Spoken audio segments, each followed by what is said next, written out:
All righty, everyone. Good morning. Good morning. Morning. For those of you who don't know me already, I'm Joe Mizell. I'm the university librarian, and I want to welcome our guests and campus colleagues here at the Brown University Library for We're in This Together, Notes on Solidarity and Collaboration, which is a very exciting event for us to be having here. As part of welcoming you all into this space, I want to acknowledge that Brown University is located in Providence, Rhode Island, on lands that are within the ancestral homelands of the Narragansett Indian tribe. We acknowledge that beginning with colonization and continuing for centuries, the Narragansett Indian tribe have been dispossessed of most of their ancestral lands in Rhode Island by the actions of individuals and institutions. We acknowledge our responsibility to understand and respond to those actions. The Narragansett Indian tribe, whose ancestors stewarded these lands with great care, continues as a sovereign nation today. We commit to working together to honor our past and build our future with truth. I love starting with that land acknowledgement statement because I think this kind of institutional commitment to understanding the past and building our future with truth is very appropriate, couldn't be more appropriate, in fact, framing for this gathering and the kind of conversation we want to have here today. This is also particularly true because this gathering is connected to our recent launching of the library's new Racial Justice Resource Center, which is upstairs. And we're very excited to have created this physical and virtual space for the Brown campus and beyond the campus, which helps advance study and thought around the kinds of questions that are really central to today's gathering. The RJRC, because everything quickly becomes a set of initials, is emblematic of the ongoing transformations in our work here as a library in its own right, or in our own right, and also in service more broadly of Brown's mission. So we're very grateful to have you all here today. I want to particularly acknowledge our campus partners, the Undocumented First Generation College Low Income Student Center, or U-FLI, the Sarah Doyle Center for Women and Gender, the Division of Campus Life and the Center for the Study of Race and Ethnicity in America. I, as one of the soon-to-be members of the audience, am greatly looking forward to this discussion. And to get things really going, I want to turn the proceedings over to my excellent colleague, Dr. Kennedy Phillips, Director of Library Diversity, Equity, and Inclusion. Welcome again.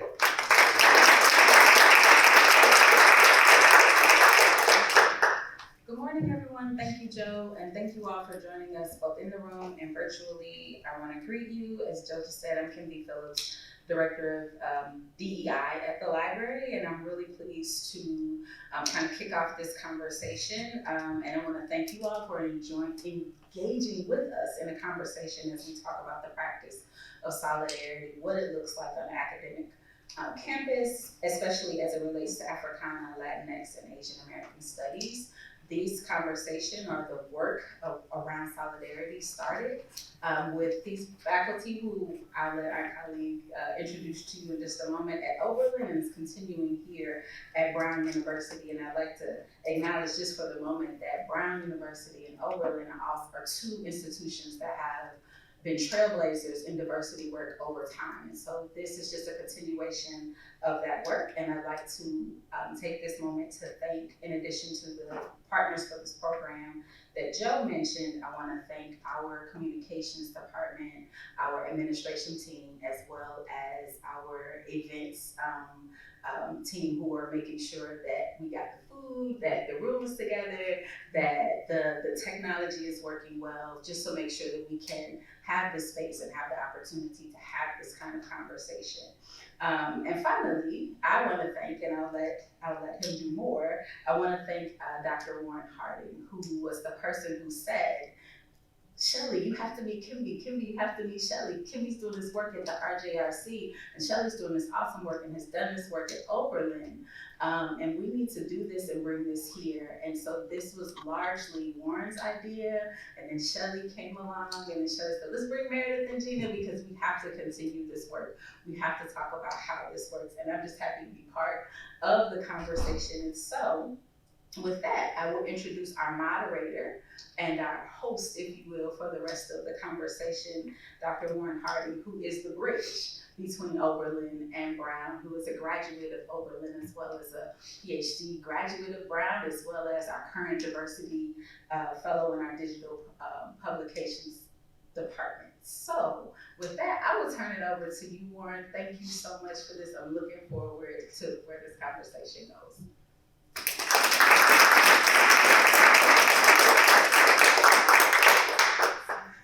Good morning, everyone, and that, thank you very much, Kendi, for your introductory remarks and introducing me, and as well, thank you, Joe, for your introductory remarks as well.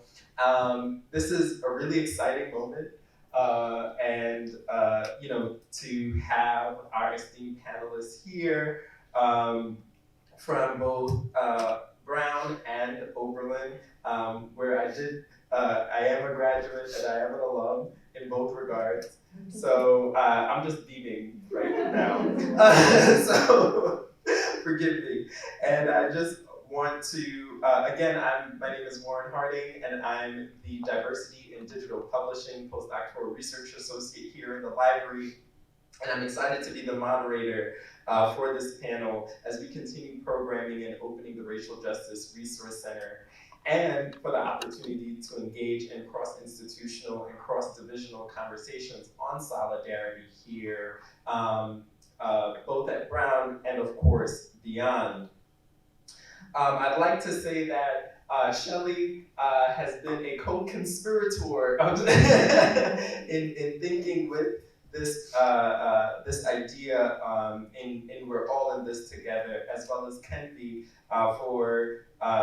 for the space and the opportunity to just, again, think with and really galvanize an understanding of what does justice look like, what does solidarity and justice look like when we think about institutions of higher education.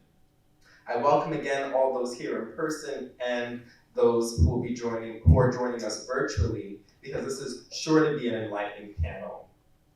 So at first I'll do some introductions of our panelists, who will then speak for 2 to 5 minutes,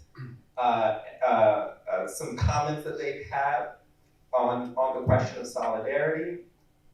Following that, I'll ask some questions, and then we'll leave about 20 to 30 minutes for Q&A. And we really want this to be an intimate conversation for those here in person, again, those who are joining us virtually.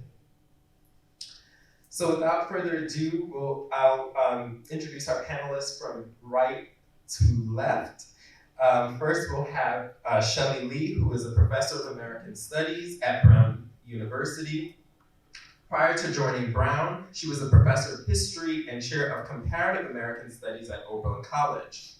Her scholarship and teaching focuses on the histories of immigration, race relations, Asian Americans, and US cities during the 20th century.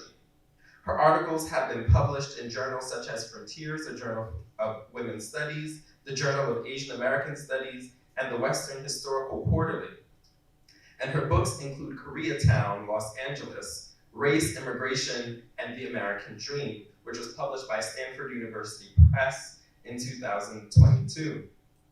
A New History of Asian America in 2013 through Routledge Press, and Claiming the Oriental Gateway, Pre-War Seattle and Japanese America, published by Temple University Press in 2011. Her other writings on subjects from college student activism to the Me Too movement in higher ed have been published in online venues such as Miss Magazine, Inside Higher Ed, and Salon. Lee also consults widely on K-12 initiatives to develop curricula in Asian American studies, and she's currently working on a project about the history of undocumented Asian in the United States. To Shelley's right, we have Meredith Gadsby, who is an associate professor of Africana Studies and Comparative American Studies at Oberlin College, where she is also the special assistant to the president for racial equity and diversity. Gadsby has several teaching and research interests, including international Black literatures, literatures of the African diaspora, Black women's writing, cross-cultural theories, migration studies. She has conducted research in Barbados, the United Kingdom, Ghana, Senegal, Gambia, Guinea-Bissau, and Grenada. Much of her writing and research centers migration and identity. She's the past president of the Association of Caribbean Women Writers and Scholars, and she regularly teaches courses on African American, African, and Caribbean literature. Her publications include Sucking Salt, Caribbean Women Writers, Migration and Survival, which was published by the University of Missouri Press in 2006, and an array of essays which have been included in Rethinking Gender, Culture, and Health, Perspectives from Africa and the African Diaspora, which was published in 2020 by Gouldine and Jacobs Press Publishing, and also Small Acts, a journal of Caribbean criticism.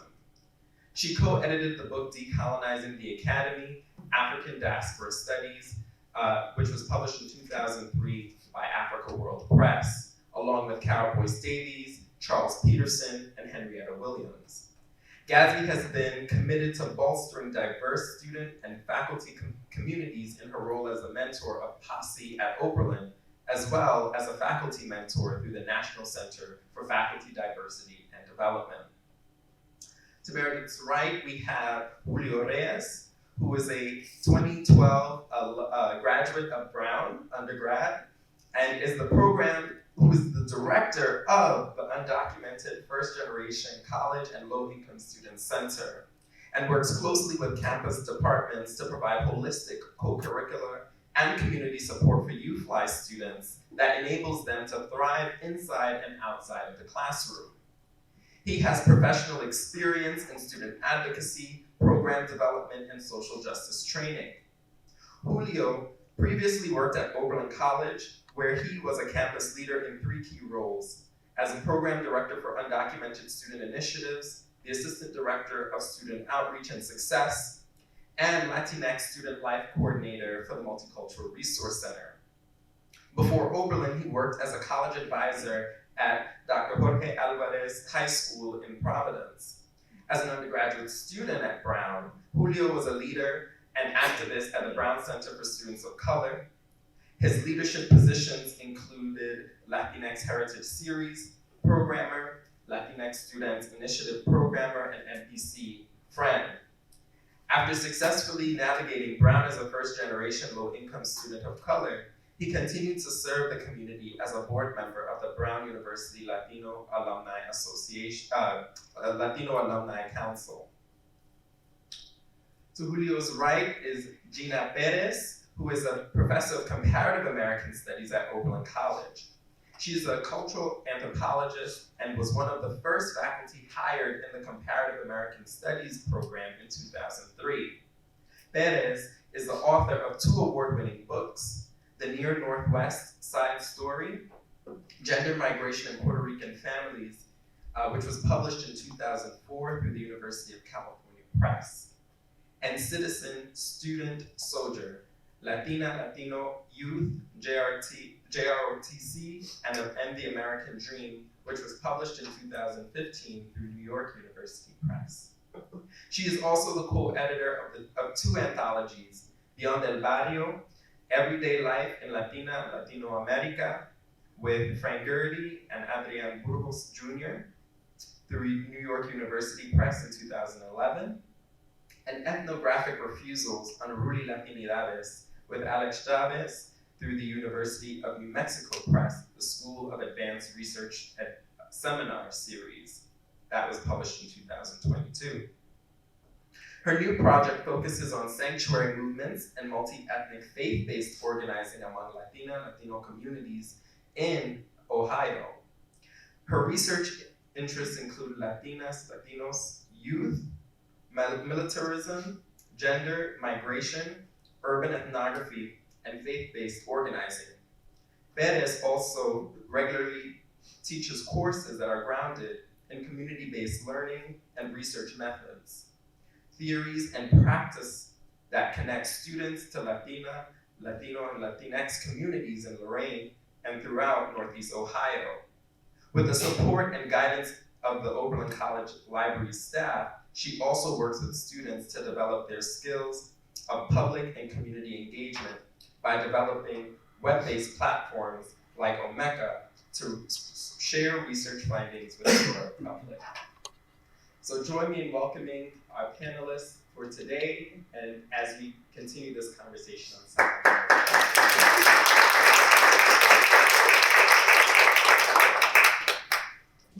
Thank you, Warren, for the introductions. I knew this was an impressive group, but they're really impressive, right? So I asked to go first because I'm going to make some touchy-feely comments. And also thank you, Joe, Kenvi, and Warren, just for all of the kind of work in making this happen. So I think a lot about solidarity because in a diverse nation full of diverse communities, we need solidarity to solve big problems. But solidarity is tenuous and the obstacles to it are real. So I thought I would offer some reflections, like I said, kind of touchy-feely reflections about how I try to practice solidarity as a faculty in an institution of higher ed and why it's challenging.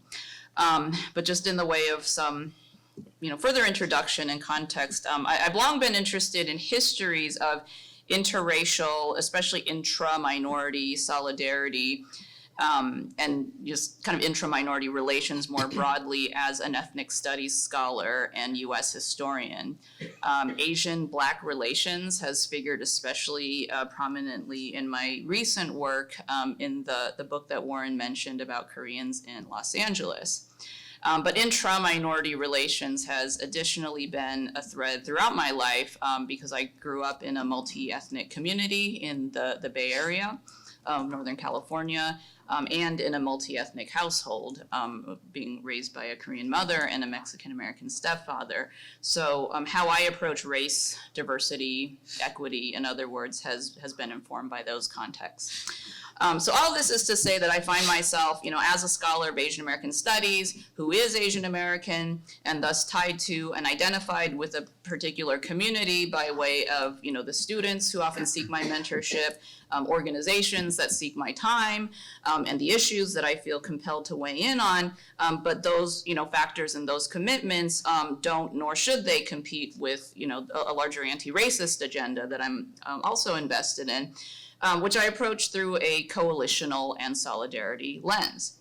And in my nearly 20 years as a faculty and scholar of ethnic studies, that has meant working with my colleagues in Africana studies, Latinx studies, with various other allies, and with people across units and of different ranks, including students and staff. So others on the panel will speak to more concrete forms of working across silos, units, and identity groups, but I wanted to reflect on what I've drawn upon as a resource in my solidarity vision and work. So some years ago, when my sense of time is still scrambled, but a few years ago, when the nation, when we all were reeling from the killings of Tamir Rice, Michael Brown, Eric Garner, and others, I was at Oberlin, and a student of color organizations, like the rest of us, were struggling to process and figure out what to do.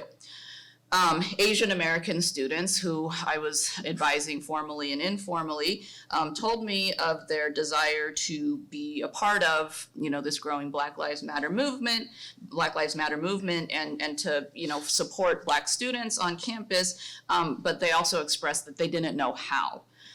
They got stuck on topics like, should we be interrogating our own anti-Blackness and not enter their spaces? What are the right ways to show support? What are the wrong ways, and what would be the consequences of showing support in the wrong way? So they were really kind of preoccupied with these topics, and and came to me for seemed like hours on end, trying to figure out what to do. How do we do cross-programming with other student orgs like ABUSWA, the Black student organization at Oberlin, or La Alianza, the Latinx student organization? And we had many conversations on these topics until I realized the students were overcome by a kind of paralysis and overthinking. And yet this represented a group of students who really had an impulse towards building solidarity, but didn't know how and were feeling very stuck. So one of my responses was, well, aren't you friends with some of these people in the organizations? So why not start from there? And that was my response because, I've turned to that, to my friendships, to my one-to-one relationships as a starting point in my work building coalitions and my own vision of intergroup solidarity. So the panelists here are people that I, love and appreciate and have been at various, times just committed to working with them, in large part because I like them and I know and care about them deeply. And I should also say that being in the interdisciplinary unit of American Studies, which I was in at Oberlin as well as here at Brown, I think has also been, critical to the formation of those relationships and friendships because they've allowed for levels of personal as well as intellectual connection and commonality. Because not only were we able to, I think within American Studies, at Oberlin, engaging with each other's work and fields, but we've also been able to identify and collaborate on our shared interests and like migration, right? Immigration politics, for example, has been one that has cut across all of our, kind of fields and respective positions. So the strength of one-to-one bonds then has become important for me in challenging moments because we may be inclined to work together and have, found ways to work together, but we also get pulled away from one another. We are in a political environment that sorts people by group, that places them in hierarchies, that can pit them against each other for resources and status. But I think if strong interpersonal relationships can be at the core of our work and how we approach whom to work with and how, then I think the conversations and the work that we do have a better chance at being inclusive rather than competitive and foster goodwill and trust rather than division and suspicion. But friendship is tenuous, it's emotional, it's demanding. So I'm not suggesting that we can or should be besties with everyone that we work with. But I offer this perspective because it has been important for me. Anti-racist work, social justice work, and I'm thinking, for example, about some of the work that Julio, Gina, and I did around the push for Oberlin to adopt a sanctuary campus statement or policy of some kind. That was really taxing and difficult and emotional work, but I wouldn't have been able to do it without people I trusted and knew I could lean on, and that was possible because we already had a very solid set of relationships and I think genuine friendship. So again, like for me, I think it really kind of grows out of strong one-to-one relationships, but I think there are a lot of other ways to think about this. So, thank you.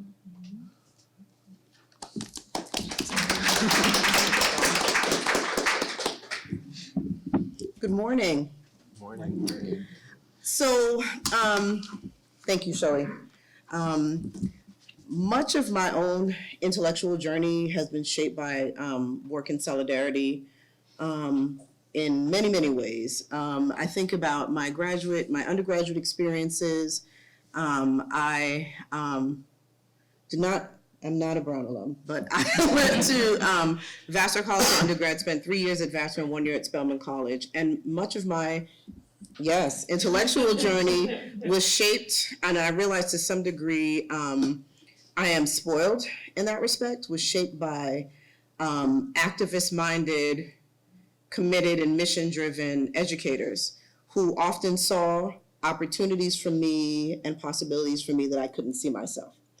As an undergraduate, much of the activist work that we did was in a community in which we could see ourselves in solidarity with other students who looked like us and often who didn't. And we found different spaces to connect around common experiences. As a graduate student at State University of New York at Binghamton, I was educated by scholars who engaged in a kind of a pedagogy that involved creating an intellectual community in which they could grow as scholars and that they drew students into.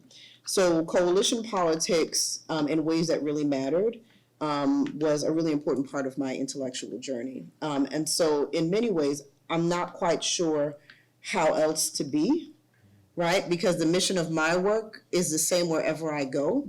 I'm committed to the mission of that work, not institutions, but people and justice and kind of working in the interest of creating and cultivating compassionate spaces for people in which they can thrive and strive for excellence, whatever definition of excellence works for them, without unnecessary obstacles to their success, right?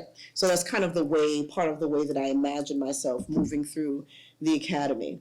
And so I was drawn to one of my favorite writers, scholars, and thinkers, Edwidge Danticat. In the epilogue to Beverly Bell's book, Walking on Fire, Haitian Women's Stories of Survival and Resistance, which was published in 2001.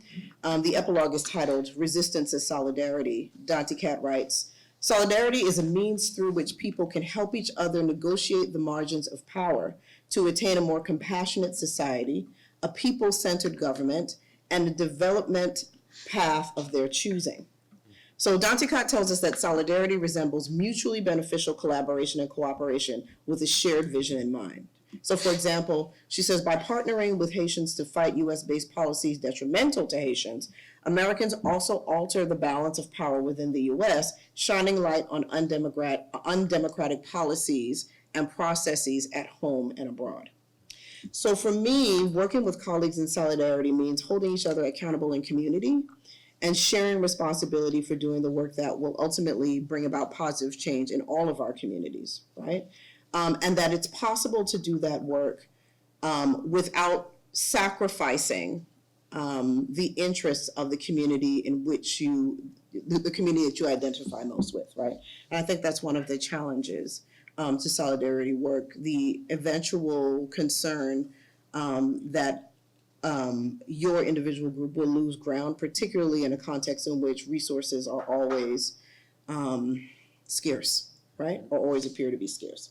So you have to trust as well that we have each other's backs. And so in my experiences at Oberlin and elsewhere, and specifically working with my colleagues, here seated at the table, we understand that we operate on a foundation of mutual respect and honesty, and that we have each other's backs, right? And it's important to have, honestly, it's important to have your people who, so I'm from New York, from South Jamaica, Queens, so I'm just gonna, it's important to have your people that you know have your back, that when things get gritty, like they'll stand with you, right? Mm-hmm. It's important.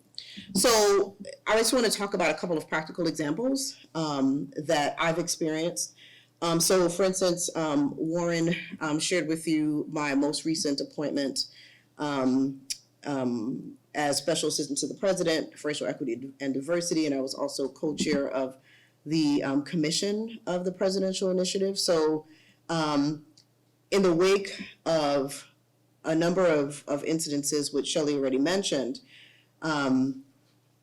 it was important for me to know that I had colleagues that understood that the intention and the mission of the work that I do, but also was important for me to know that my colleagues could feel comfortable approaching me when they felt unsure about the direction that work was taking. So for instance, being asked by my colleague if the work of the initiative was going to address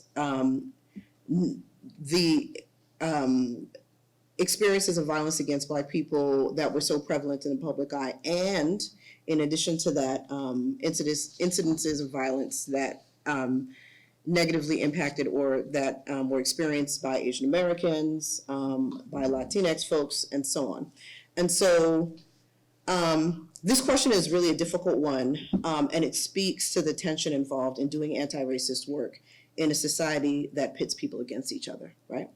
So if this question had come from a stranger, I might have taken offense at the idea that by discussing violence against Black people, we were ignoring other communities also organizing against mistreatment, right? But instead, because it came from someone who I understood knew that that was not the work that I was about, I listened, and I could be self-critical for a moment and think about, okay, how am I approaching this work?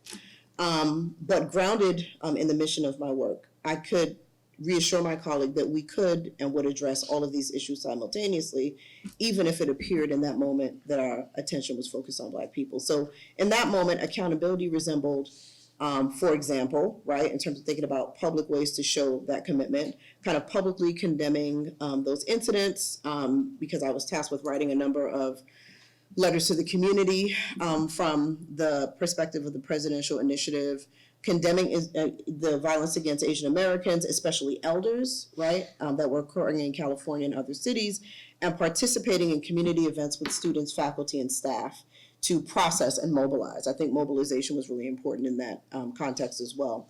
And knowing that I could trust my colleagues enough to share, for instance, my concerns that I didn't see much discussion of the experiences of Black people represented in conversations about immigration and concerns about policies that were that had negative impact on communities of color, particularly undocumented communities of color. And this conversation evolved into the co-authorship of an op-ed piece on the threats to the eventual kind of temporary protection status. I think it was about to be rescinded. I think it was extended. I don't remember how long it was extended in that moment, but the previous administration was in the process of rescinding temporary protection status. And we, in that op-ed piece, we talked about the ways in which rescinding TPS would impact several demographics of folks, including Black immigrants living in Black communities and Latinx communities, and also Black Latinx communities, people who operate within the context of at the intersections of different identities. And in that op-ed piece, I focus on the relationship between a long history of incarceration and policing in Black communities and activism to support Black immigrants who experience aggressive policing that results in arrests, incarceration, and deportation. The third and last example that I'd share was our collaboration around Studio C, which is a kind of a curricular, I don't know if you would call it a program, but it is a network of courses designed to foster collaboration between faculty. And Gina, Shelley, and I created a Studio C course that focused on sanctuary and sanctuary spaces. So here was an opportunity where we could bring together our scholarly interests, our own activism in a way that had profound impact on students. And so Shelley and Gina, of course, could talk more a bit about their courses. I taught a course on sanctuary spaces, kind of focusing on Oberlin as a sanctuary space for African Americans since the 1800s, right? Oberlin is unique in that the city and the college were founded at the same time, right? And so I was able to talk about underground railroad history and literature, but the ways in which we can think about underground railroad history above ground in multiple ways. And so I think I'll stop there.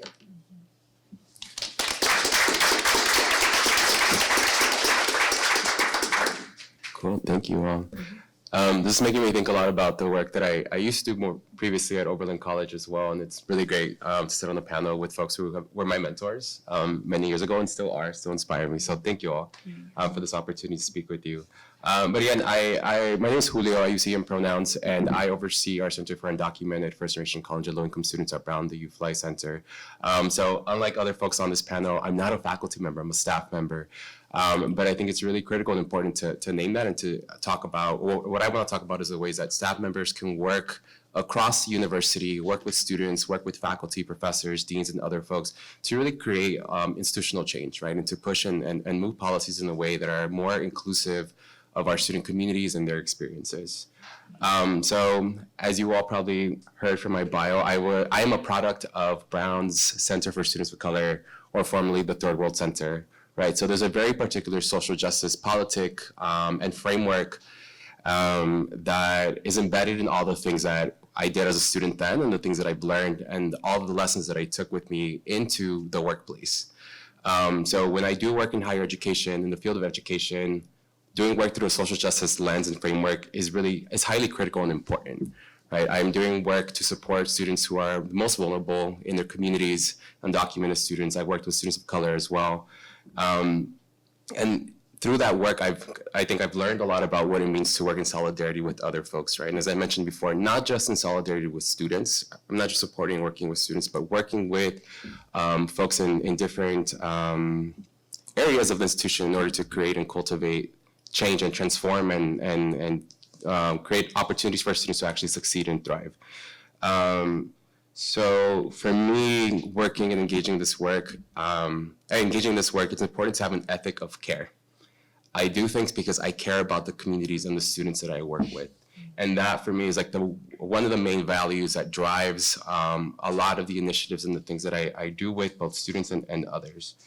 So in building solidarity, I also think about what my position and role is within a larger and broader social change ecosystem, right? So what is my role in creating change within the context and environment in which I am living? For me, as an educator, that means working with these vulnerable populations. It means being a caregiver to the students. It means being a facilitator and connector of different folks who are engaged in that same, in allyship towards that whatever work that might be. It also means being a builder, right? So I really enjoy building community with students, which is probably why I do this job. I also really enjoy building other things, right? What doesn't exist? What are new policies and initiatives, programs that need to be put into place in order for our students to thrive and do well? And who are the people I need to build with to make those things happen? So I'm gonna give one example of how I did some of that, and some folks here might remember as well. So many years ago, when I was working at Oberlin College, we were thinking through what support systems would look like for our undocumented student population.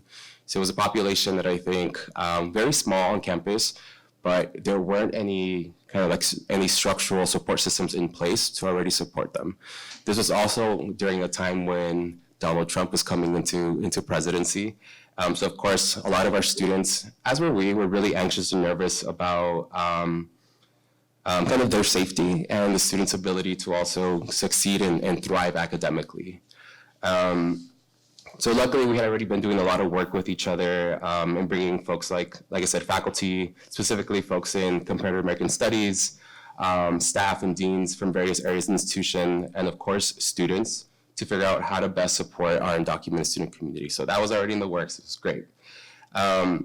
And what was important, again, to think about was what solidarity meant in that moment. And we were all, I think, interested in taking on different portions of initiatives related to change, right? So students really wanted to organize, be at the forefront, do a march, do an action. We were working with faculty to think through kind of support structures for students academically, but also how we could work with the president's office to release a statement on what sanctuary would mean for our community. And then I was also working with deans and other folks doing more like academic and social support for students to think through what are the needs of the students and how do we actually provide those supports. So whether it was funding to reapply for DACA, which now costs $495. Kind of additional leniency for some of the coursework, right? Because students were facing a lot of social and emotional challenges. So just different things like that I think were really important. So yeah, we were coming together to do some of that work, and I think for me that's been a really critical and important example on like how we can come together as a community, institutional community actually, right? So it wasn't just like the community of students of color or the community of faculty of color. It was a lot of us from various positionalities trying to figure out how we could transform and change the school in order to create a more inclusive environment for our students. So I'll end there.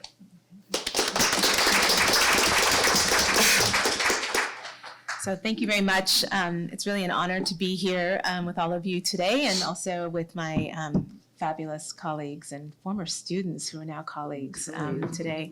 So I have the unenviable task of being the final person, but I asked to be the final person. And just want to underscore that I come to this work as a Latina cultural anthropologist and ethnographer, and someone who has spent all of my professional life doing work in Latino communities in the Midwest. I'm also from Northern California, born in Brooklyn, so I'm a diaspora Rican that transverses, all over the United States.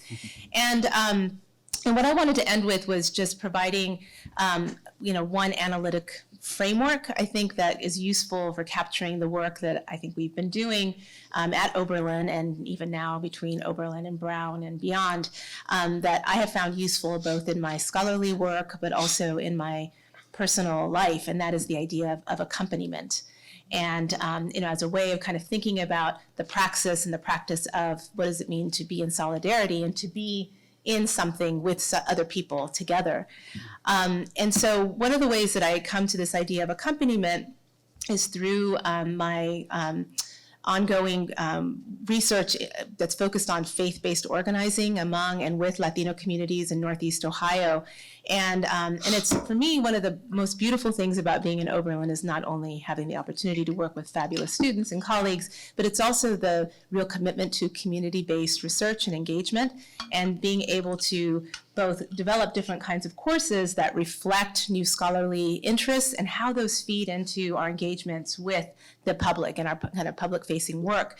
And so the work that I've been doing in Northeast Ohio on accompaniment and faith-based organizing, and the ways that during the Trump years, different faith-based communities created spaces of safety and refuge and sanctuary for Latino communities, not only those in fear of deportation and being ripped apart from their families, but also in 2017, after Hurricane Maria, tens of thousands of Puerto Ricans migrating to mainland communities like Northeast Ohio's Cleveland, Columbus area, New York City, Florida, et cetera, that in my work I look at kind of how during those years there were all kinds of efforts to create spaces of refuge and safety for these new people, for new residents, and for people who've been there for a long time.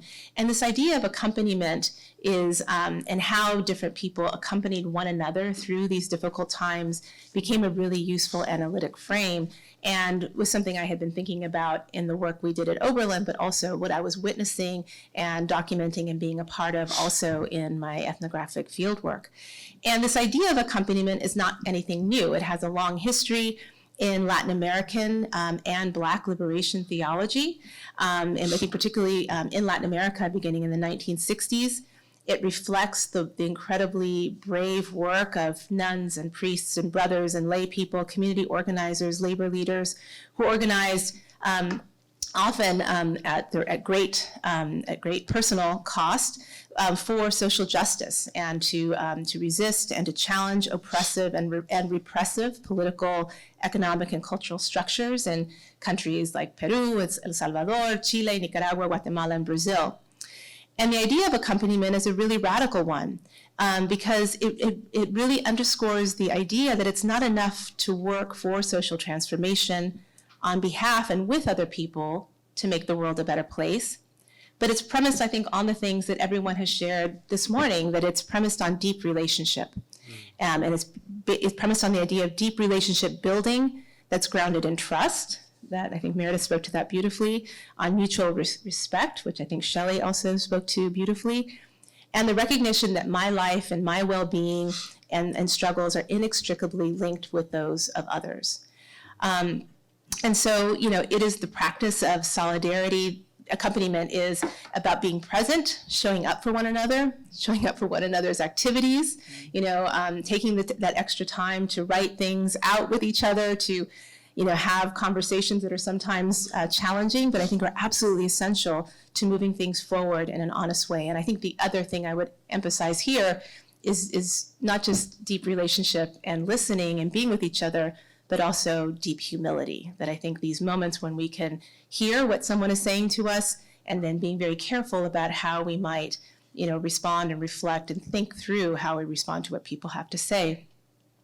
So this idea of accompaniment is one that animates international solidarity work and the activities of feminist queer communities of color, for example. I think this became particularly evident during the pandemic, when there was a lot of different kinds of mutual aid kind of structures set up where people could, when we were all very much distant, the people could feel connected and feel that they were accompanying one another. And I think that, again, the idea of deep relationship building and supporting each other, respecting and trusting everyone's capacities and experiences and knowledges are things that, a lot of different kind of mutual aid organizations are turning to as a template and framework to ground the work that they do. So this idea of accompaniment, I think, captures really beautifully the work that we have tried to do at Oberlin and that we try to continue to do even as we all become part of an academic diaspora. And I think it offers an important model for colleges and universities, or for those of us who work in the colleges and universities that, as my colleagues have noted, increasingly pit us against each other, right? And they pit us against each other in the name of austerity, efficiency, institutional stability, all these kinds of buzzwords that ultimately really don't matter, right? Because what really matters, I think, is what Julio was saying, is about that community building, that bridge building, and the support that we offer to our students and to one another, both faculty as well as staff. And these are things that I increasingly scholars are writing about. So, Barbara Tomlinson and George Lipsitz in 2013 warns all of us against the ways that the neoliberal university pits us against one another in their really beautiful and powerful article, American Studies as Accompaniment. And then most recently in a book that they published titled Insubordinate Spaces, Improvisation and Accompaniment for Social Justice, I think also picks up on this idea as a framework of how we challenge kind of the consequences of the neoliberal university putting us against each other. So I think, if there's one thing I leave you with all today, is the need to remain vigilant and to recognize the subversive power of accompaniment and solidarity in the work that we do. I went on a run this morning and I saw people picketing down at RISD, for higher wages, and I was like, what a perfect moment to kind of see and to witness what we're reading about and hearing about the rise of labor unions and the recognition of the power of solidarity to change people's lives for the better. But the last thing I'll say is the one thing that I definitely take away from all the people, from Caitlin and Warren, Shelley, Meredith, and Julio, is also the need to celebrate and to find those moments of joy, whether it's dancing, sharing food, and because I think this work of solidarity and accompaniment takes a lot out of us, but it also is life-giving, and so we have to find those moments to celebrate the life that it gives us. So with that, I'll end. Thanks.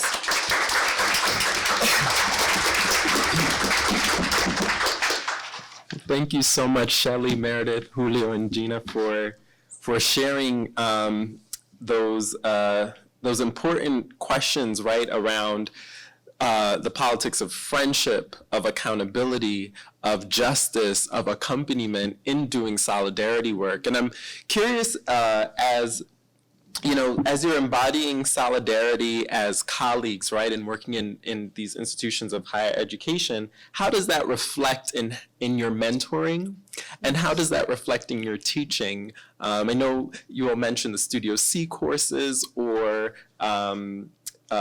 even in mobilizing students as well. Like how does that solidarity show up in mentoring and teaching for you? I think in some practical ways that are really easy, sending our students to our colleagues' classes, recognizing you have this set of issues, these set of concerns, this is how we talk about those issues in this course, but in, Ms. Perez's class, this is how they address them, right? If you are interested in ethnography and you're interested in, family genealogy, let's think about how that might operate when working with another community, right? You're interested in kind of practical ways that you could support undocumented folks who are battling and struggling with legal issues, then you should probably take, Shelley Lee's course, right? Where you get the opportunity to work on documents that become part of briefs, right? Elements of briefs. And so I think that's a really important way, but also to encourage students to develop their own ideas about what mobilization looks like, right? So not necessarily telling them how to do it, but providing them with the examples, right? So often students are like, well, we have all this stuff, like, what do? We don't know what to do. And my response is like, okay, I just gave you slave insurrection, I just gave you marronage, I gave you all these things. So now you figure out what you're gonna do, right? Here are all these examples, so.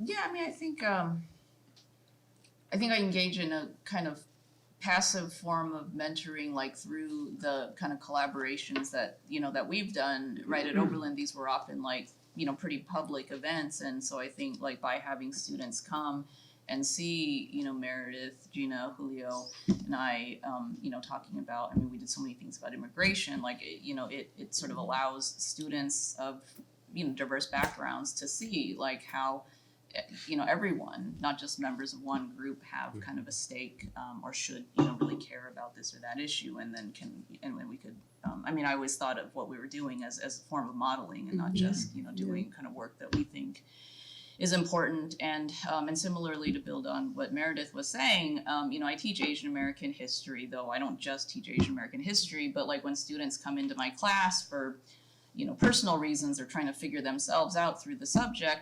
I tell them, well, you should go take classes in Africana studies and Latinx studies too, because it's kind of the beginning of your education in learning about race in the US, which cannot just be limited to one group.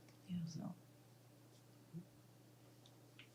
I think they're making me think of what I mentioned earlier related to the social change ecosystem, right? And the different roles that people play based on their strengths, right? And based on their interests and their knowledge and experiences. So if I know that Shelley is a historian and does research related to like law, then I might ask a student to go speak with Shelley as opposed to me, because that's not my area of strength or expertise. So when I'm thinking about like mentorship and all that, I want students to build knowledge, right? And to be able to make their own decisions in the same ways that Meredith was talking about. So that means that I'm not the only person that they're engaging in or learning from. They have several mentors, several people they can lean on to build that community of support, build that community, that base of knowledge of the different issues and the ways that they can go through and navigate a particular issue or problem. So yeah, thinking through again that social change ecosystem, what are people's strengths and who can I learn from based on the things that I want to learn? I think the one thing I would add to that is also recognizing that learning happens both inside the classroom and beyond. And I think that one thing, that was very clear, I think particularly beginning in 2016, but certainly before that, is the usefulness of having teach-ins that respond to kind of moments of national crisis as a way of kind of convening people in a way outside of the classroom to talk about things that are really important. And sadly, there were many instances within the last 5 to 7 years where it seemed like we could have a teach-in every month, right? And so everything from the George Floyd, which we did online, on Zoom because we were still not safe to convene together, as well as the anti-Asian American violence, in the wake of the Atlanta shootings, and I could go on and on about the number of instances. But I think that those were sometimes moments where we were incredibly emotional, where actually our as faculty and staff, our emotions came through. And I think that that's another way to model to our students that that's okay, and that, as Meredith likes to say, it's important to read books, and we do that. But as she also reminds us, it's important to have a space to feel these different kinds of emotions and to kind of model that how you might do so, right? And so I think that that's another way of creating those and bringing people in, as I think Julio was saying, like from other departments and programs that might not necessarily seem like they are the places where some students might want to reach out for support. Like, I'll just give my example from my institution. Political science isn't one of the departments that is often seen as a resource for students, but we always make it a point to try to find faculty in those places so that students who might not necessarily think about those spaces as one that is open or welcoming to them, that it is, right? And to identify who those people are. And I think teach-ins and those informal kinds of conversations are opportunities to do that as well. And can I add also thinking about community partnerships?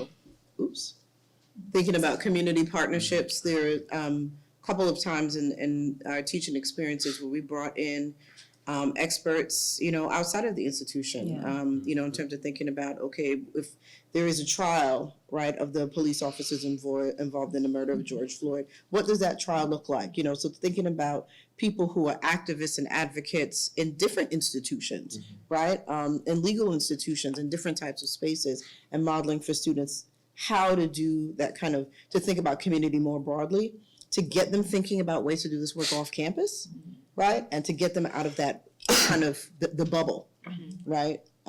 Intentionally. And I think one of the things that you all are highlighting too is, right, knowing where your limits are, so that then that's when you're continuing to engage in solidarity, right? Whether it be in inviting community, community organizations or experts from outside of institutions of higher education per se, and also, right, to different divisions or faculty members, right? That was really important. And you each mentioned to some degree, right, the things that get in the way of solidarity, right? Gina, you mentioned, austerity and efficiency, right? This kind of rhetoric that, it's a rat race, more or less, right? And I'm wondering, right, that these are inhibitors to building genuine solidarity. And I'm wondering how do you negotiate those tensions, right? How do you it's not a matter of doing away with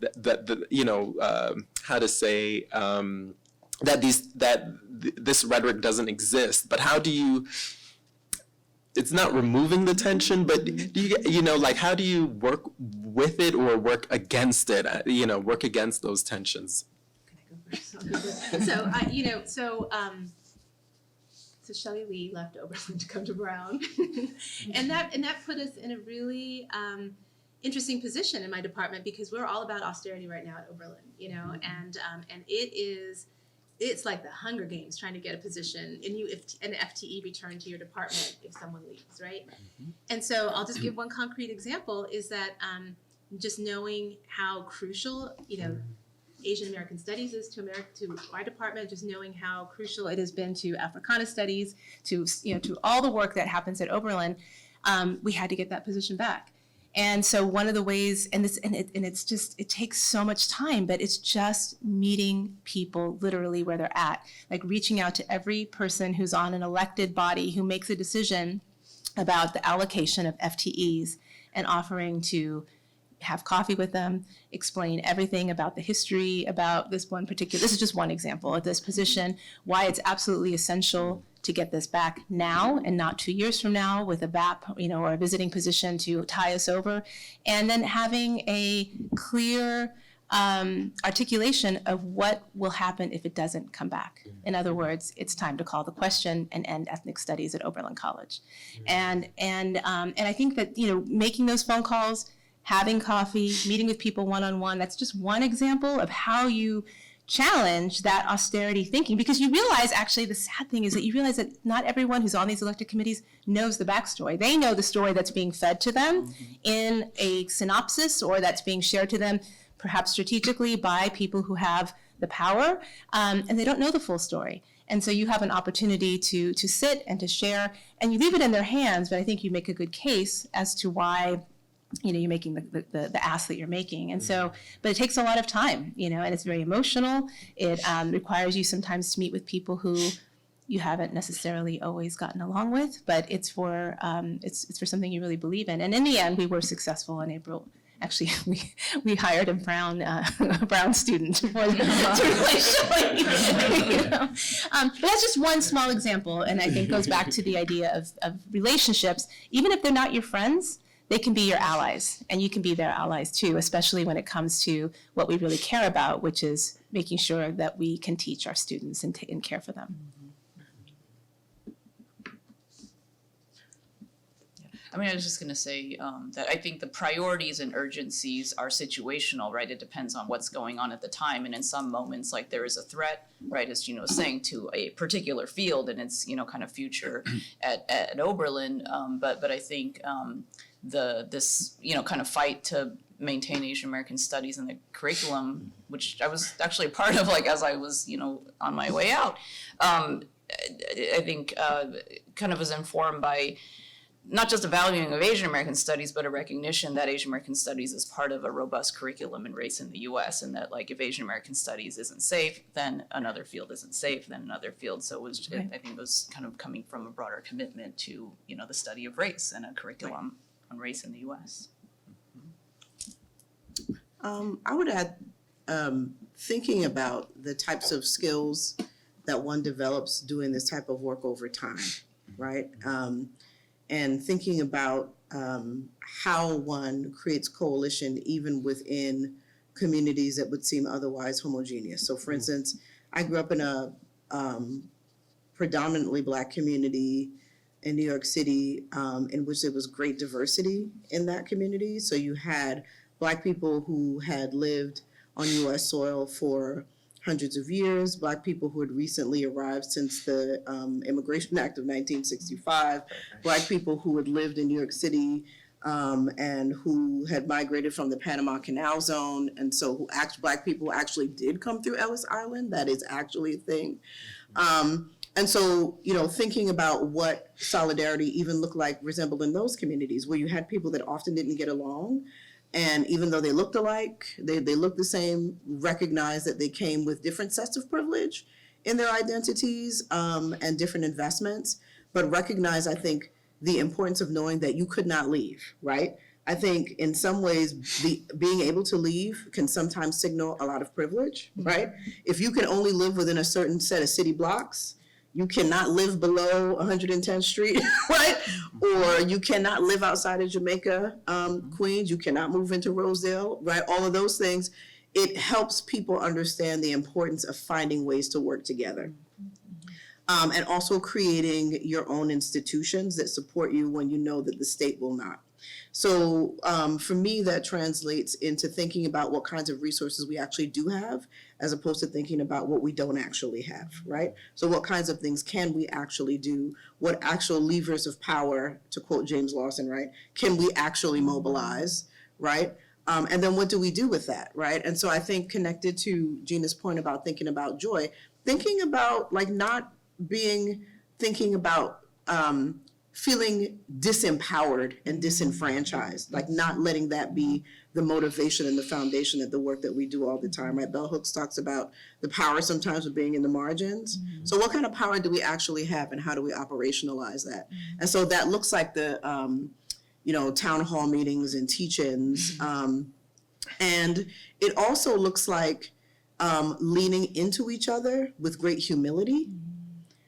And sometimes getting over ourselves, right? Because many of us have been in coalition and solidarity contexts in which we did see people who are supposed to be advocating for everybody really step out for themselves. But then there's sometimes where you got to push your people and be like, anti-Blackness is everywhere. So even though you're kind of mad at me for focusing on Black people right now, I'm going to need you to be a little self-critical as well, right? And then looking within communities saying, all right, well, some of us, people say, we're Black and Latinx, we're Black, all of these things, we're queer. We don't see any of these conversations. So being able to look within the communities, not of just of origin, but of solidarity, to think about ways that we need to shift and change our thinking so that we can be able to grow together while still working in the best interest of our communities. Does that make sense? Okay. So I know we are at, I think it's 12:07. So I want to open it up to the room if anyone has any questions for our panelists, either virtually or here in the room. I just want to have that opportunity for folks.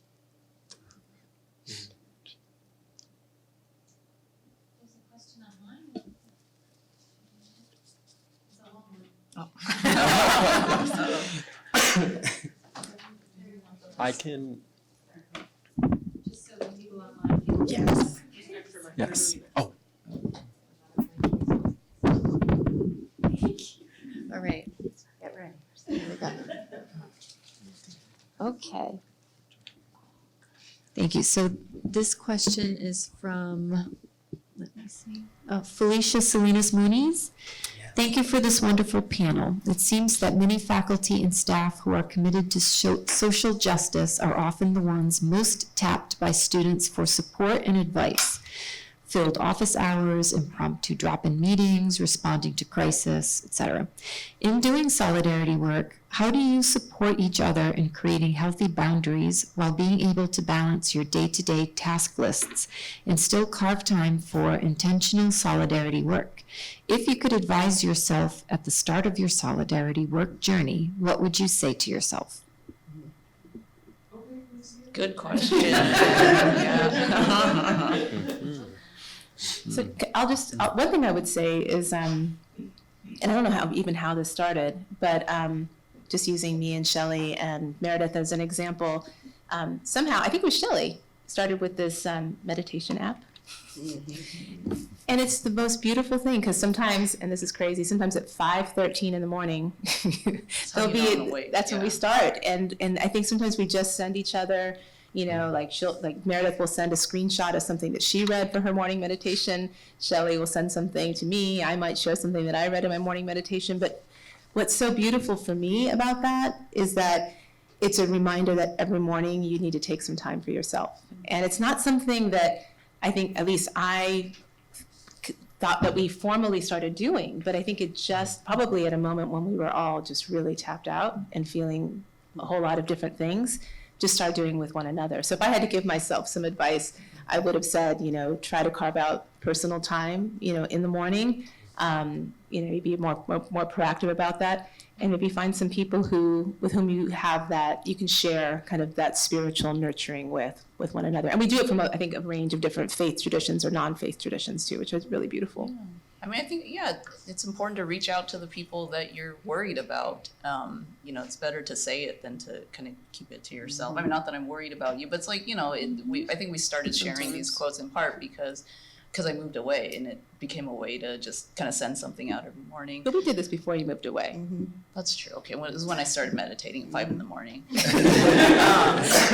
I guess, like, I mean, just thinking back on, you know, this question about kind of burnout and disproportionate kinds of, you know, service and expectations that fall on faculty of color. I mean, I remember when I started working at Oberlin, and Gina would tell me about the importance of saying no, of drawing boundaries, of like kind of preparing me to kind of be approached by lots of students who, you know, were not just going to come to my office and stay for hours, but also, you know, like people inviting me to events constantly, and it's really nice. It was a way to become quickly integrated into the community, but it does become overwhelming. So I think the mentorship and support of faculty who had been through what I was about to go through, you know, kind of telling me and also giving me support to say no and draw boundaries was really important.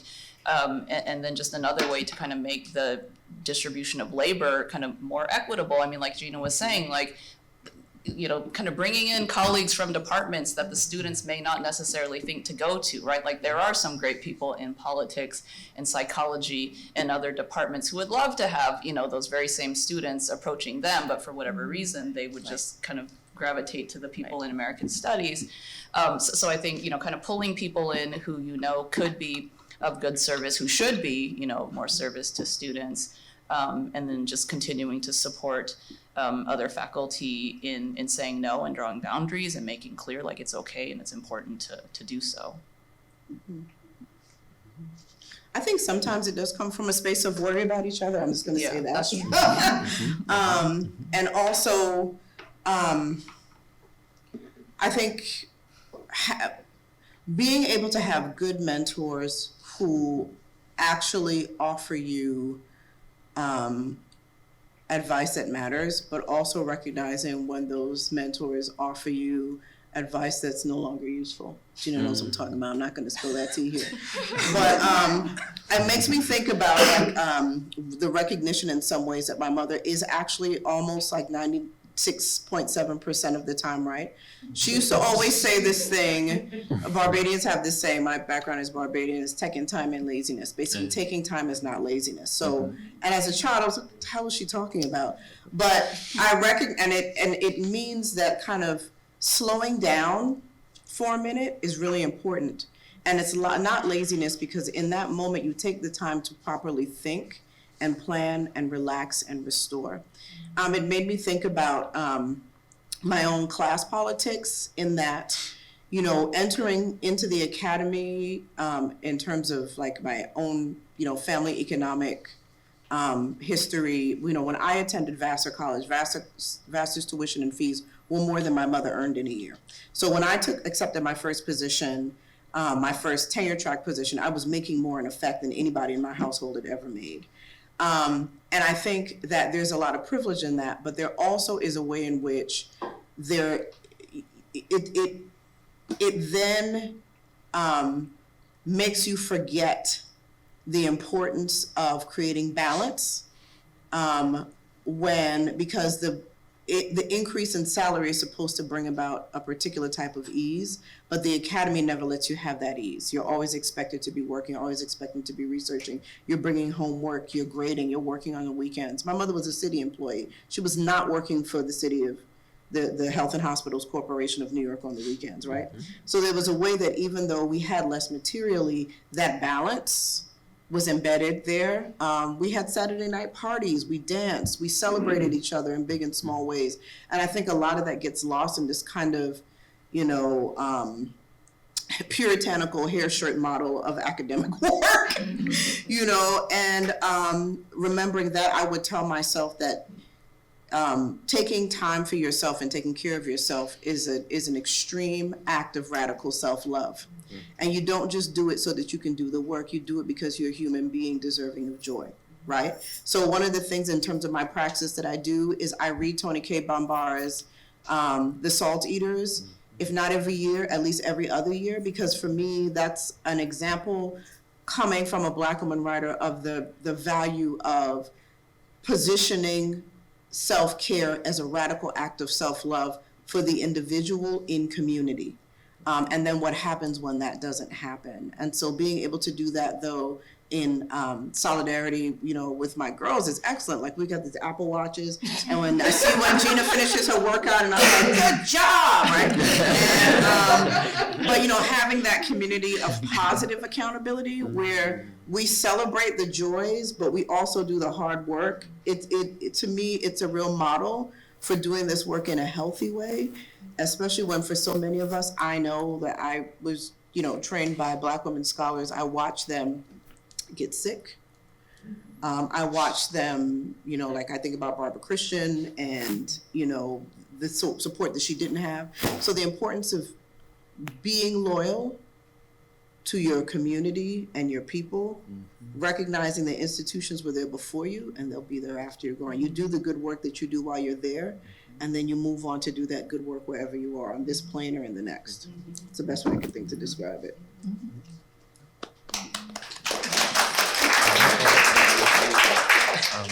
Kenvi and then Patricia. Oh, I just had a follow-up question for the rest of the panel, including you, Warren. Thank you, Meredith, for sharing Toni K. Bambara's Salt Eaters. I would love to know if anybody else has someone that they turn to, or some piece that they turn to regularly to remind them of the importance of the work, or to kind of re-engage or reinvigorate, or even thought. And if there's something else, Meredith, please let us know. I said enough. We created a reading list, like, right? We created a reading list. I would love to know if there's something that you regularly turn to. The first, so for me, since I haven't spoken, but the first, and thank you, Meredith. I just wanted to even acknowledge that I was a beneficiary of what you call the pause from Dr. Meredith Gadsby, as I was doing, you know, mobilizing at Oberlin, and was also working on my honors thesis, and I needed to have a pause, and I was grateful to have Meredith come in and say, you need a pause, as the chair of my honors committee. And just reminding me of that balance, right? That, it doesn't have to be immediate, but that there's a long term. So I want to thank you for that. And the text that I always return to is June Jordan's report from the Bahamas.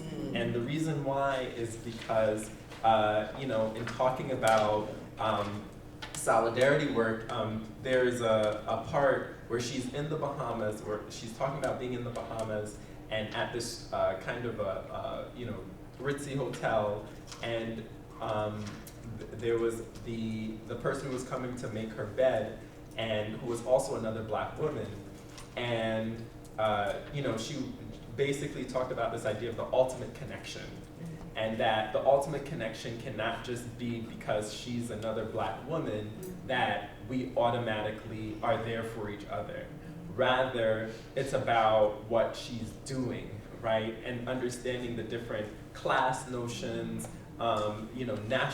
citizenship, questions of citizenship that are embodied, right? And so I really love Jordan's idea of the idea of the ultimate connection that we seek, across our differences, right? Because there is a connection that's there. So, report from the Bahamas by Jordan.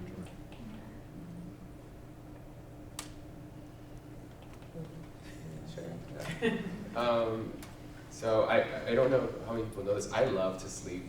I love to nap. I will fall asleep almost anywhere. I don't fall asleep during work. My supervisor's here. I've been tempted.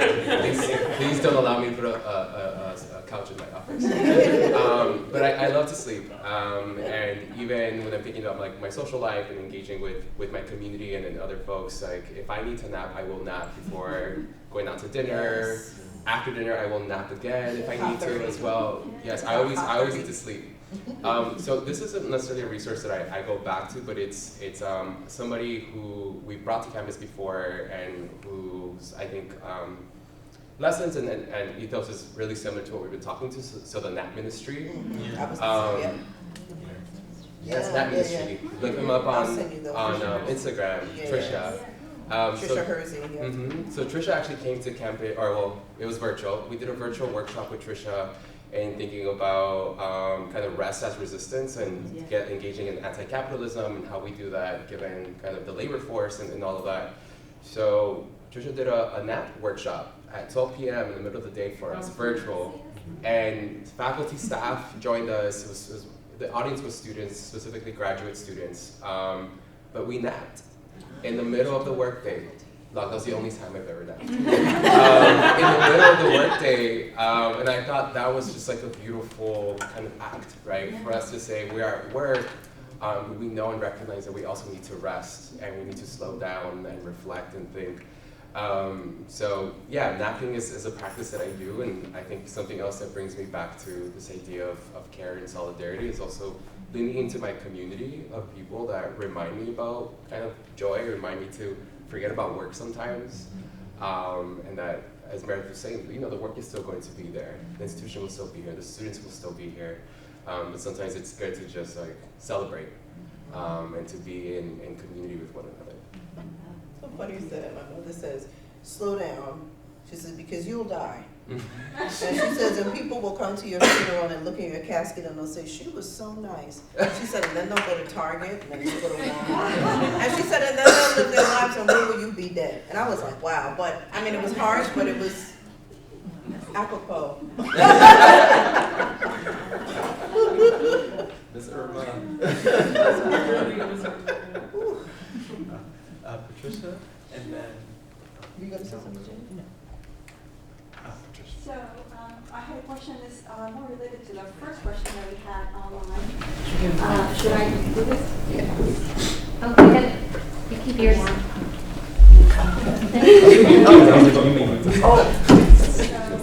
I have a question that is more related to the first question that we had online. And we all agree that this work of solidarity and collaboration takes time, and it can be exhausting both mentally and physically.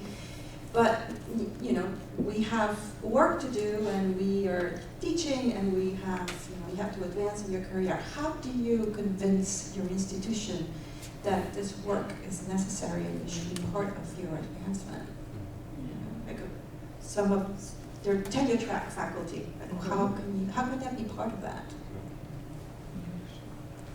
I hope it's not very difficult. No, it's not difficult at all. I think constant agitation and collaboration. You know, I'm someone who's a real proponent for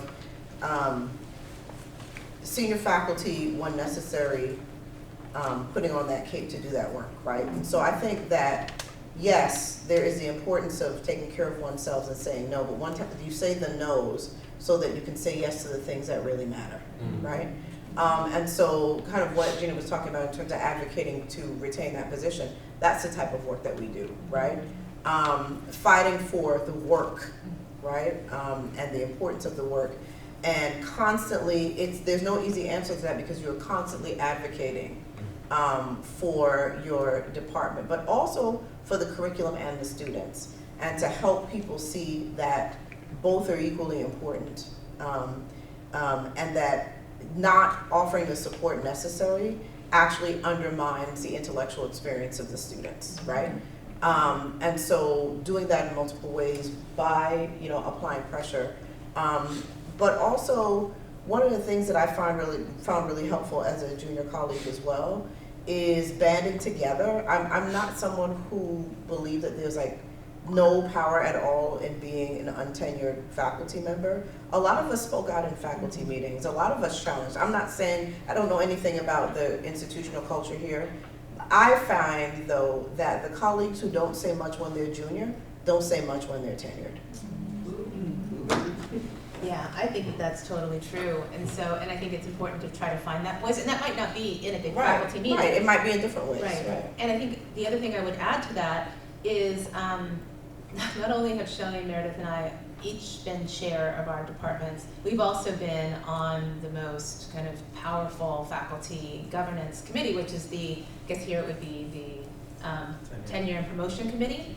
We were never on it together, but sometimes you have to say yes to that role, because not only does it give you insight into how institutions work, but that's where you also have an opportunity to really challenge the dean, challenge your colleagues who are in other divisions, to really highlight the things that they might not necessarily see as important scholarly contributions that they are. And that's where where you have the power to help, at least at Oberlin, like craft documents about, about annual reviews, like what counts as scholarly work, for example, like does community-based work count as scholarly work? Does writing op-eds count as scholarly work? Absolutely. And so when you're in those elected committees, even though it is so much work and often soul-sucking, it's really important. And it's really important also, we happen to have been on it at different periods, and so being able to who's on those committees, having those conversations when you're not on that committee with your elected faculty members, explaining concerns, I think that's really, really important as well, to be able to create some change. But not every institution would recognize an op-ed or would recognize kind of community engaged, public-facing work. It wouldn't count as much as a refereed article, for example. And so if a person is, in that type of position, then that really does have to be weighed, seriously. And I think that just further underscores why working in solidarity with lots of people is important, so that kind of the senior people can maybe do some of the heavy lifting and the time-consuming meetings and such, so that the untenured person doesn't have to, or that they can kind of come in and help out when they can. I was going to say something else, but the thought just left my brain. Can I ask my question? Yeah. Hi everyone. I'm Angie Sala in History and American Studies. I've been thinking about this a lot, and I just want to pick up on what y'all were talking about the sort of challenges of solidarity. And so, as you were saying that the university is a hierarchy, the university is a place of scarcity and precarity, right? So if you're a student, you're worried about grades. If you're a grad student, about your career. If you're a staffer, you will even have a job.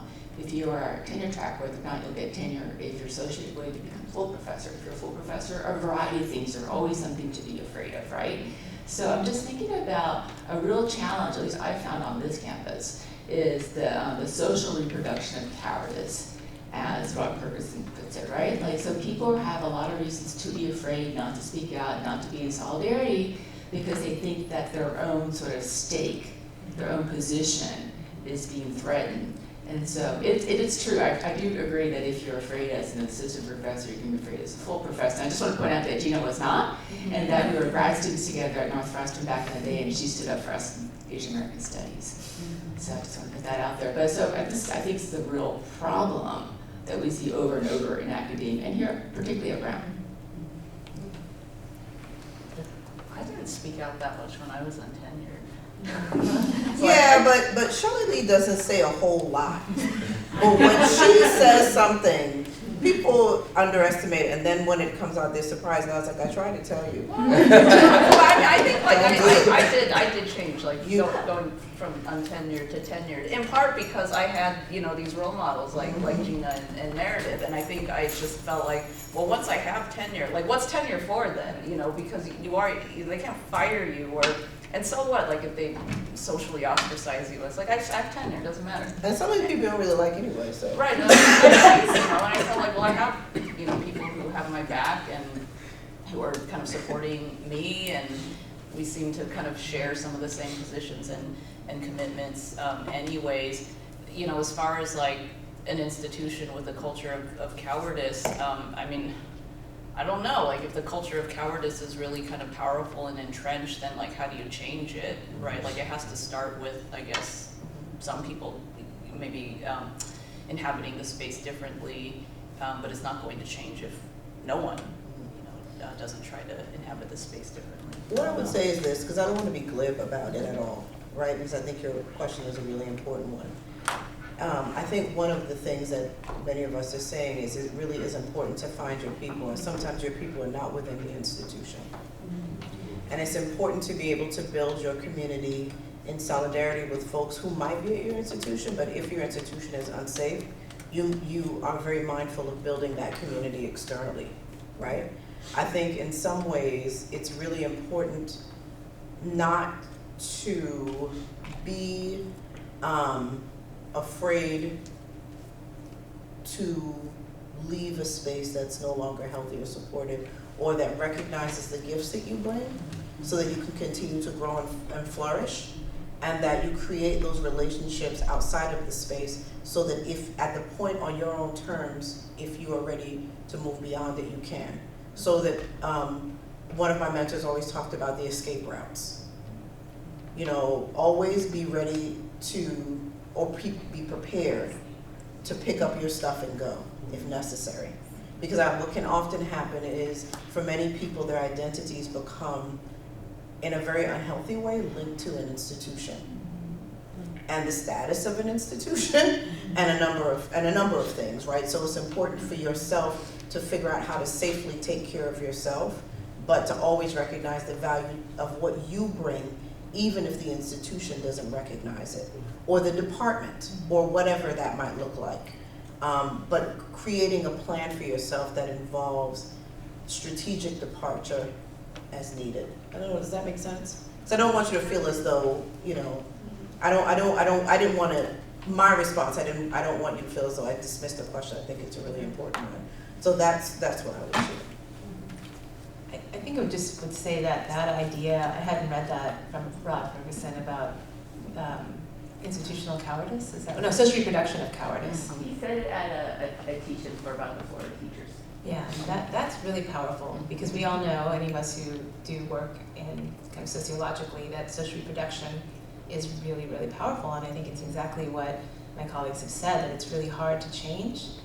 And the idea of the escape route, I think, is an important one, and I think just as Shelley, both Meredith and Shelley were saying, like finding those relationships beyond the institution that are life-giving and affirming, because sometimes it's really hard. And it doesn't mean that it won't ever happen here again, but it might just take time to build. It might take time to build it with different people in different corners. But I think sometimes just remembering, you know, what's important to you, what brings you here, what you value, and trying to find other people who support you and love you and who support the work that you're doing is probably the most important thing, and not forgetting and not internalizing it. I think that's the other thing, is that it's really easy to internalize all the things that people kind of project onto you. And you have to, that requires a lot of reflection and good friends, really, really good friends who can reflect who you are back to yourself. But if there's recognition, that there's a culture that's amiss and you can have like private conversations, right, where there's some agreement on what's amiss, but those don't happen in the public, right? I think that's how the culture doesn't change. And so I think it actually is important to ask people, why do you say this in private but you don't say it in public? Because nothing's going to change in public if you're not willing to do so. And I think for me, it's disappointing sometimes when you find like this person's not willing to risk their whatever capital to say something out loud that they're saying privately. But I think, when you have your people where like, okay, I also want to see this kind of change and I'm going to support you and I'm going to speak after you and we're going to do something. I think I'm always kind of searching for like, who are the people that I can do that with? And sometimes it takes a while to find them. It does. And it changes, the people who you can rely on at one point might not be the people you can rely on at another point for a lot of complicated and messy reasons. Okay, so we have time for one more question. Someone's got the mic. Time. Okay, someone's got the mic. And yes. I know we're running out of time, so I'll make it really quick. And I wish we had more time to engage in this conversation. I think it's very, very important to everyone who's part of an institution, from faculty to students, both undergrad and graduate students. I'll make my question really, really brief. But before I do that, I want to set the record straight. That Julio, you're doing just fine. So, as a matter of fact, Julio just got a recent promotion. That is worth celebrating. So my question is, I know that all the panelists talk about the premise of solidarity work really rests on deep relationships of honesty and care, and I'm thinking about new colleagues who join the institution, new students, first-year students or transfer students, both undergraduate and graduate students. They don't yet have their community or their ability to build that coalition because it takes a long time, it takes a lot of bravery. What advice do you have for them if they're new to campus and they're trying to, particularly in this day and age, we're hearing shootings every day, mass shootings every day, racial, reckoning, political instability, and they're having to find something so that they can deal with what's going on. So I'm curious if you could share some advice on how we can help students, those who are working directly with students, and also those students themselves who are dealing with it every day. I feel like when you're invited to events, go. And I don't know if this one is just really important to me now because I have a first-year student who's in this. I have a son who's in his first year of college. Because I think also we see changing demographics of students in 4-year cycles, and I feel like this group of students have the security of their phones, right? And so there's a way that some of us, your first year of college, you went to lunch with people and you hung out with your roommate. I think this generation of students, they can kind of hang out with people, then they can go back to their rooms and they can do like a 4 or 5-way FaceTime with their people that they're most comfortable with. So there's a way that students can withdraw. And I think in that kind of isolation, which I think is definitely pandemic related, it's just a different type of socialization that the way to counter it is to really draw them in. And so I encourage my son and also my first year students, when you're invited to different events, when different offices invite you to things, attend. Just go, even if it's just for 30 minutes. Because that is an opportunity for you to step out of your comfort zone and meet people in spite of yourself, right? And you never know what might happen there, and that's a place where you learn about other things that are happening. And so I love working in partnership with my colleagues in different offices and departments that do that work, that are student-facing. Because we see students in the classroom in another context, but you all see them in different contexts. And I think when we are all doing that work on different levels, it really has a profound impact, particularly on first-year student experiences.